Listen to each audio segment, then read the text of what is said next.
For most of her life, Catherine O'Hara has been the woman who made pain funny. The queen of awkward laughter, emotional chaos, and perfectly timed humor. At 71, she is celebrated as a legend. But behind the wigs, the voices, and the unforgettable characters lies a quieter story few ever stopped to consider. A story shaped by invisibility, creative sacrifice, and the emotional cost of always being the one who supports everyone else. Catherine's tragedy was never loud, but it has been lifelong. And by the end of this story, you'll understand why her brilliance came at a price. Catherine O'Hara built her career in the shadows of louder names. From her early days on SCTV, she wasn't the star who demanded attention. She was the one who elevated everyone else. She improvised, she adapted, she filled gaps, and in doing so, she became indispensable, without ever being centered. Hollywood loves comedians who dominate the room. Catherine chose a different path. She became the emotional backbone of scenes, the character you remembered long after the credits rolled, even if her name wasn't the headline. That choice brought respect, but not protection. For years, Catherine was underestimated, offered supporting roles instead of leads, praised for versatility, but rarely rewarded with the spotlight. She watched peers rise faster, louder, more visibly. And she stayed gracious, not because it didn't hurt, but because that's what survival looked like for women like her. Comedy became her armor. By disappearing into characters, Catherine avoided asking for more. She didn't fight for dominance. She made herself useful. And usefulness, over time, can quietly replace fulfillment. The industry leaned on her reliability while overlooking her depth. Off-screen, Catherine remained deeply private. She didn't sell her pain. She didn't dramatize struggle. She lived with the quiet awareness that being beloved doesn't always mean being fully seen. That applause doesn't always translate into security. The tragedy of Catherine O'Hara's life isn't failure, it's patience. Years of waiting, years of supporting, years of brilliance unfolding just outside the center frame. And as this chapter ends, one truth settles in. Sometimes the most talented person in the room is the one who learns how to disappear best. As Catherine O'Hara moved into midlife, Hollywood quietly began doing what it always does. It looked past her. Not because her talent faded, but because the industry's attention span narrowed. Aging for women in comedy isn't a gentle transition. It's an erasure disguised as natural progression.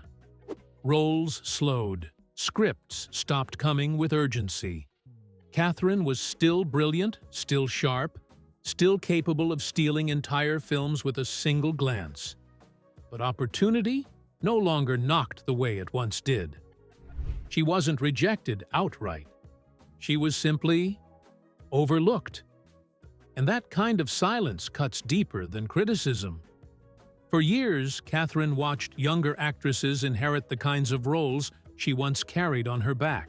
Quirky, complex, emotionally rich women. While she was offered mothers, background figures, or nothing at all.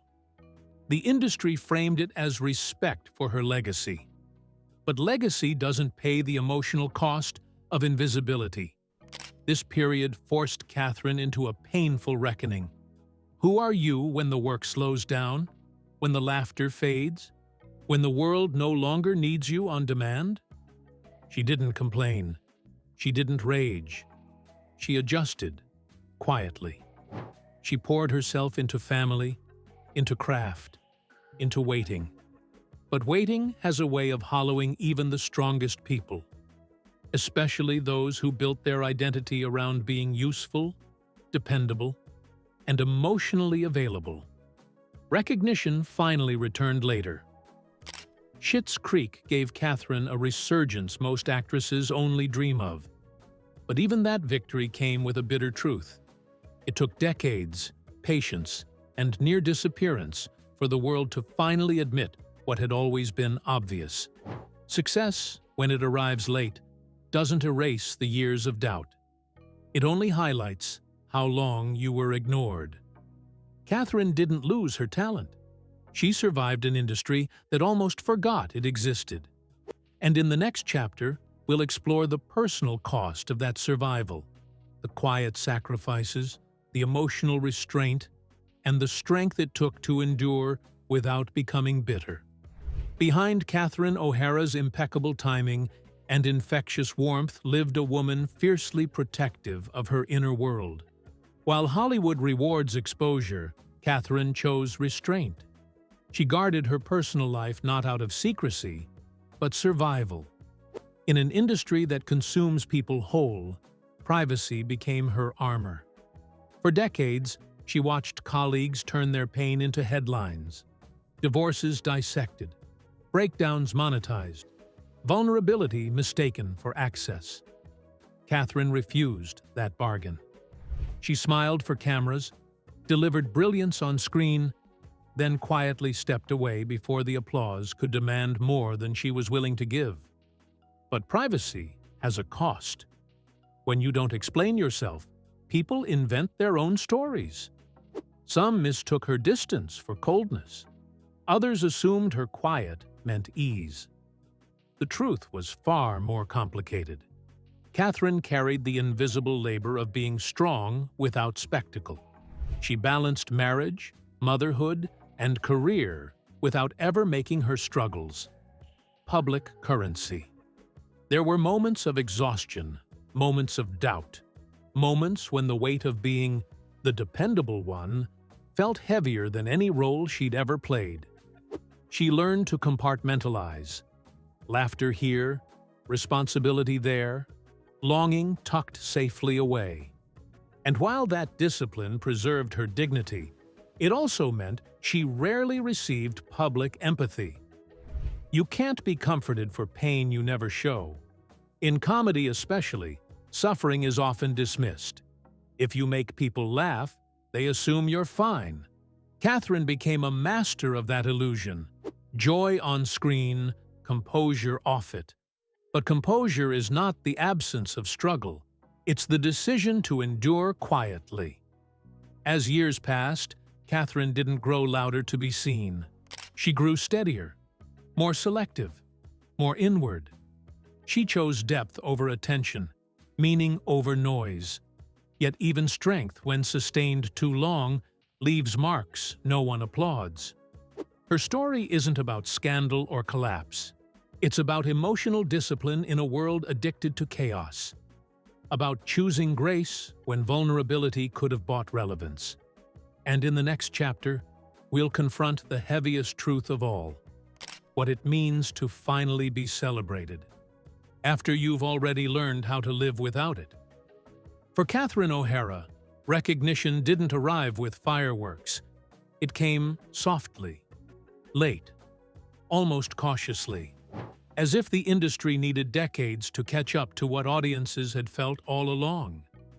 After years of scene-stealing brilliance, she wasn't crowned in her youth. She was rediscovered. Roles like Moira Rose didn't create Catherine's genius. They finally gave it permission to stand center stage. The applause was thunderous, but it carried an undertone few noticed. Where was this reverence all those years ago? Late success brings a complicated joy. Gratitude? Yes, but also reckoning. Catherine accepted praise with humility, yet behind her composed smile lived a quiet inventory of sacrifices made when recognition was optional. She had already built her life without validation. Now validation arrived, asking to be celebrated. Awards followed. Tributes multiplied. Younger performers spoke of her with awe. But Catherine didn't chase momentum. She slowed it. Because when you've lived most of your career unseen, fame stops feeling like oxygen and starts feeling like noise. There was no bitterness in her reflection, only clarity. She understood something Hollywood rarely admits. Longevity requires restraint.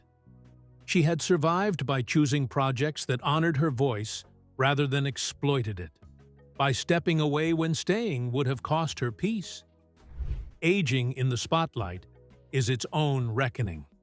For women especially, admiration often arrives when youth has already been exchanged for wisdom. Catherine never lamented that trade. She wore age like an earned truth, not a loss. And yet, there's a subtle ache in being praised for finally being visible, when you were always there, always excellent, always ready. Her tragedy isn't absence, it's delay. A lifetime of brilliance recognized only after she no longer needed the world to see it. Catherine O'Hara's story reminds us that success doesn't always come when it's deserved, and that grace sometimes means accepting applause without letting it rewrite who you've already become. And in the end, perhaps that's her quiet victory. She didn't wait for Hollywood to define her worth. She lived it first, and let the world catch up later.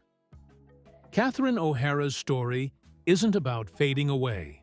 It's about enduring without applause.